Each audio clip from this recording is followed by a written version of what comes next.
শ্রী শ্রী ঠাকুর বলেছেন, সর্বপ্রথম আমাদের দুর্বলতার বিরুদ্ধে যুদ্ধ করতে হবে, সাহসী হতে হবে, বীর হতে হবে। পাপের জ্বলন্ত প্রতিমূর্তির দুর্বলতা তারাও যত শীঘ্র পারো ওই রক্ত শোষণকারী অবসাদ উৎপাদক ভ্যাম্পিয়ারকে। ইহারা নির্বিবাদে ঘুমন্ত জীবজন্তুর রক্ত শোষণ করিয়া থাকে। স্মরণ করো তুমি সাহসী, তুমি স্মরণ করো তুমি শক্তির তনয়, স্মরণ করো তুমি পরম পিতার সন্তান। আগে সাহসী হও, অকপট হও, তবে জানা যাবে তোমার ধর্মরাজ্যে ঢোকার অধিকার জন্মেছে। ঠাকুরের এই মহান কথাগুলোকে আমি সুমন শুক্লবৈদ্য আরেকটু সহজ ভাষায় আপনাদের তুলে ধরার চেষ্টা করছি। ঠাকুর কি বলেছেন? সর্বপ্রথম আমাদের দুর্বলতার বিরুদ্ধে যুদ্ধ করতে হবে, আর সেই দুর্বলতাই সবচেয়ে বড় রূপ হলো মানুষে মানুষে ভেদ বুদ্ধি।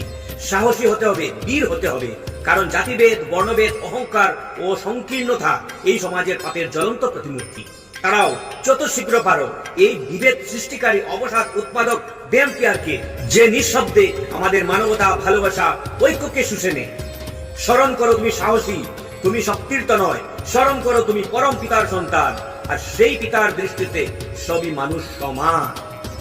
আগে সাহসী হও, অকপট হও, অন্যায়ের বিরুদ্ধে দাঁড়াও, তবে সত্যিই বোঝা যাবে তুমি এমন এক ধর্মরাজ্যের যোগ্য। সেখানে নেই কোনো জাতিভেদ, নেই কোনো বর্ণভেদ, আছে শুধু মানবতা ও সমতার ভালোবাসা।